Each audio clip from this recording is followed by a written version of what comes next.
உலகத்தில் எல்லோரையும் இழுக்கும் ஒரு சக்தி இருக்குது. ஆனால் அந்த சக்தியை யாரும் பார்க்க முடியாது. அது என்ன தெரியுமா? அதுதான் லலிதா திரிபுர சுந்தரி அம்மன் கம்மனம். கம்மனம் என்றால் என்ன? அழகுன்னா நாம் என்ன நினைக்கிறோம்? முகம், வடிவு, நிறம். ஆனால் லலிதா திரிபுர சுந்தரி அம்மனின் கம்மனம் அப்படி இல்லை. அது கண்களுக்கு தெரியாது, அது மனசுக்கு மட்டும் உணரப்படும். கம்மனம் ஈர்ப்பு சக்தி. இந்த உலகம் ஒரு ஈர்ப்பு சக்தியால் தான் ஓடுது. பூமி நம்மை இழுக்குது, ஆசை நம்மை இழுக்குது, அன்பு நம்மை இழுக்குது. இந்த மூன்றையும் கடந்து நம்ம ஆத்மாவை இழுக்கும் சக்தி தான் அம்மன் கம்மனம். சுந்தரின்னா அழகானவள், ஆனால் இங்கே மீனிங் வேற.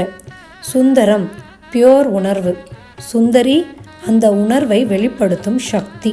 அதாவது அவள் முகம் அழகா இருக்கு என்பதல்ல, அவள் இருப்பே அழகு. அதனால தான் திரிபுர சுந்தரி 3 உலகங்களையும் கவர்ந்த சக்தி. கம்மனம் மாயை, இது ரொம்ப முக்கியம். உலக அழகு மாயை, அம்மன் கம்மனம் சத்தியம். உலக அழகு சில நாள் தான் இருக்கும், மனசை அடிமையாக்கும். அம்மன் கம்மனம் நிரந்தரம், மனசை விடுவிக்கும். அதனால் அவள் நம்மை இழுக்கிறது நம்மை பிடிக்க அல்ல, நம்மை விடுவிக்க. மனசை ஏன் அம்மனை நோக்கி போகுது? ஒரு விஷயம் கவனிச்சிங்களா? சிலருக்கு திடீர்னு டிவோஷன் வரும். சிலர் ஏன் அம்மன் பாதைக்கு வர்றாங்க? அது ஆக்சிடெண்ட் இல்லை, அது அவள் அழைப்பு. அவள் கம்மனம் நம்ம மனசில் நுட்பமான வேலை பண்ணும்.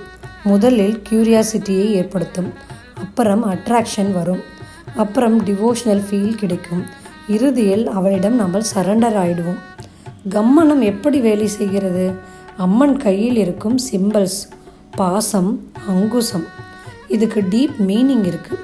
பாசம்னா அன்பால் இழுக்கிறது, அங்குசம்னா தவறை திருத்துகிறது.